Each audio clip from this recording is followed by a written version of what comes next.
greater civilian participation in the governance.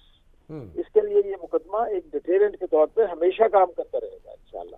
یہ تو high court کا فیصلہ تھا فل بینچ کا, یہ تو ایک انپریسیڈنٹڈ تھا. اس کی بھی کوئی مثال ملتی ہے تاریخ میں؟ کوئی مثال اس کی تاریخ میں نہیں ملتی. اس کے پاس جورسڈکشن ہی نہیں تھی. ہائی کورٹ کے جج صاحبان کے پاس 3 جج صاحبان کے پاس جورسڈکشن نہیں تھی لاہور میں بیٹھ کر اس فیصلے کو کالعدم کرنے کی. لیکن ظاہر ہے کہ پھر انہوں نے بھی تو کسی برتے پر ہی کیا ہوگا نا. نہیں سر, انہوں نے جو ہے وہ ایک شامی صاحب جو مائٹ از رائٹ کا جو پرنسپل ہے نا, وہ ہمارے لیے بہت فیٹل ہے ہر زندگی کے ہر پہلو میں ہے.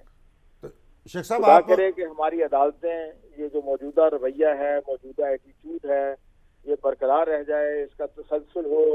آنے والے جو اب سید منصور علی شاہ صاحب چیف جسٹس 3 سال کے لیے ہیں, اللہ کرے کہ 4 سال کے لیے میں یہ ٹریڈیشنز جڑ پکڑ جائیں اور عدالتیں ہماری بے خوف ہو جائیں, تمام طرح کے پریشرز کو اٹھا کے پھینک دیں. آپ یہ بتائیں مجھے کہ اب یہ پرویز مشرف کی جو پینشن ہے اور دوسری برات ہیں جو ان کے ڈیکوریشنز ہیں وہ سب ختم ہو جائیں گی اس سے؟ سامع صاحب جو کل سے پہلی ہیئرنگ تھی اس کے مطابق تو یہ تھی کہ انہوں نے ورثاء کو کہا تھا, سلمان صدر ایڈوکیٹ صاحب کو, کہ آپ ورثاء سے لے کر آئیں مختار نامہ, کیونکہ ان کی پینشن ان کے ورثاء کو اور ان کے جو فرسٹ اینڈ پریولیجز ہیں وہ آگے ٹریول کریں گے. تو ان کی عدالت کی کارروائی سے تو یہ نظر آتا ہے کہ شاید وہ کنوکشن اگر مینٹین کی, انہوں نے کنوکشن سسٹین کی ہے, کنوکشن کو برقرار رکھا ہے, سزا کو برقرار رکھا ہے. اور اگر سزا برقرار رہتی ہے تو میرے خیال میں شاید پینشن اور پرس اینڈ پریولیجز ان کو نہ مل سکتے. تو یہ جو آپ سمجھتے ہیں کہ یہ جو مقدمہ تھا جو قائم کیا گیا پرویز مشرف کے خلاف, اس نے بھی نواز شریف صاحب کے کو ایوان اقتدار سے نکالنے میں بنیادی کردار ادا کیا؟ نواز شریف صاحب نے تو اپنے 342 کی اسٹیٹمنٹ میں کہا کہ مجھے یہ جنرل مشرف کو پروسیکیوٹ کرنے کے جرم میں نکالا گیا ہے. یہ ان کا جو پاناما کیس کا اسٹیٹمنٹ تھی 342 کی جو ملزم کا بیان ہوتا ہے, اس میں محترم میاں نواز شریف صاحب نے یہ بیان دیا تھا کہ مجھے مقدمہ یہ اس لیے میرے خلاف مجھے نکالا گیا ہے کہ میں نے جنرل پرویز مشرف کو پروسیکیوٹ کیا تھا. تو آپ کے گھر پہ بھی تو حملہ ہوا تھا اور چوری بھی ہوئی تھی. سر میری بات سنیں, میں تو اپنی بات تو نہیں کرتا, میری بات سنیں, میں نے تو پتہ نہیں کیا کھویا ہے میں نے کیا, لیکن اللہ کا شکر ہے کہ اس نے مجھے ثابت قدم رکھا اور میں اپنے پیشے کے پروفیشن کے ایک ایسے. آپ کے کاغذات چوری ہو گئے سارے اس مقدمے کے؟ جی سر, کاغذات چوری ہو گئے تھے مقدمے کے؟ میں بات نہیں سمجھ سکے. آپ کی فائلیں کوئی چرا کے لے گیا تھا؟ شامی صاحب آپ, میں نے کہا آپ کے یہاں جو چوری ہوئی تھی فائلیں آپ کی کوئی چرا کے لے گیا تھا؟ شامی صاحب پوچھ رہے ہیں. سر میری یہ ہمارے, میں نام نہیں لیتا لوگوں کا, لیکن مجھ سے قابل صدر احترام جنرل باجوہ صاحب نے مجھ سے معافی مانگی تھی کہ ہمارے لوگوں نے آپ پہ حملہ کیا اور ہم ساری چیزیں واپس کر دیں گے. اچھا, یہ میں آپ کے ریکارڈ پہ کہہ رہا ہوں, میں پہلے بھی کہہ چکا ہوں. اب واپس ہو گئی؟ واپس ہوئی؟ شخصیت ہے ان کی موجودگی میں انہوں نے کہا تھا میں معافی مانگتا ہوں آپ سے, یہ ہمارے لوگوں سے غلطی ہوئی ہے, لیکن ہم ساری چیزیں آپ سر واپس تو نہیں ہوئی چیزیں, ہو گئی واپس کر دیں گے. لیکن ظاہر ہے وہ زیادہ ہی کیا ہو گیا. سر ٹائم اپ ہو گیا, ٹائم ختم ہو گیا. بہت بہت شکریہ اکرم شیخ صاحب. سر وہی سہیل بڑائی صاحب نے جو لکھا نا کہ وہ کہتے کچھ تھے کرتے کچھ ہیں, تو پتہ نہیں کہا تو ہے کہ جسے واپس کر دیں گے, لیکن اب تو بیچارے ریٹائر ہو چکے ہیں وہ بھی. ایگزیکٹلی, تو ریٹائرڈ جج اور ریٹائرڈ جرنل ایک جیسے ہی ہوتے ہیں. بریک لے رہے تھے, بریک کے بعد واپس آتے ہیں.